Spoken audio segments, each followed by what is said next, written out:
at other decisions that have followed now with regard to the results, who verifies what, the relevance of the National Tallying Center in Nairobi, which based off the law does not make sense. I'm just asking a simple question, Prof. Yes. With what has been happening with our election, does it mean that Kenya has not experienced a free and fair election? Actually, the short answer is no. We had a free and a fair election in 2002. But after the new constitution, which really clarified things election a lot, deliberately Raila avoided, because I don't think the late Raila Odinga and his lawyers, they are so foolish that they never ended at 138 and at 86. Because that shouldn't have told them where the election should end. Yeah. And they are allowed in Nairobi to be the place to conclude the election. And that is because we have been having one consistent candidate who actually never wanted to be president. Because I don't believe they never saw those two articles. They must have seen them. These are intelligent people. So, in deliberately allowing those articles to remain that way, knowing too well the presidency controls IMBC. Okay? Because the president has been controlling IMBC since 2013. Because also, when they structured the IMBC Act, okay, they did not key in the provision to protect the institution from president.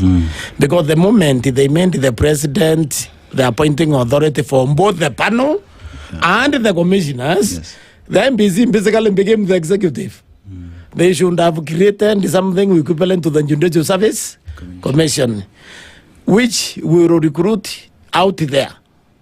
Then he sent a fixed number of commissioners to the president for appointment without option of him rejecting anyone, because the president is always a participant.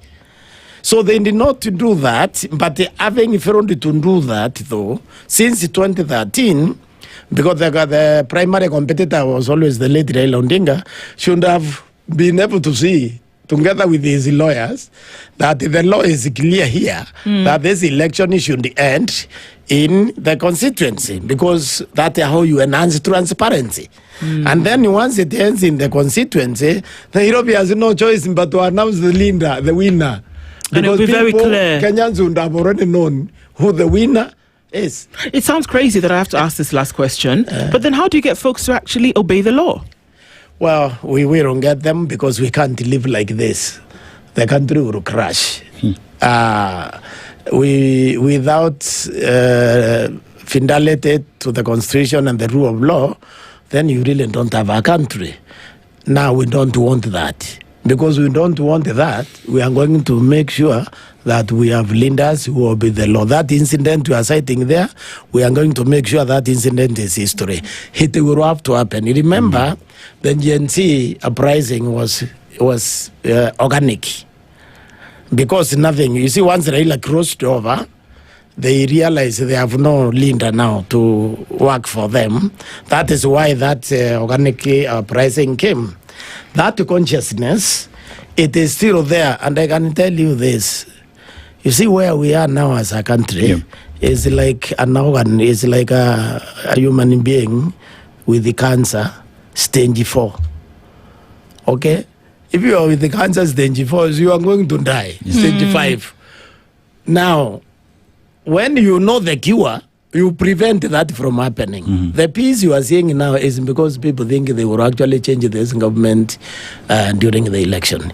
If for some reason the thing is not done transparently, you understand?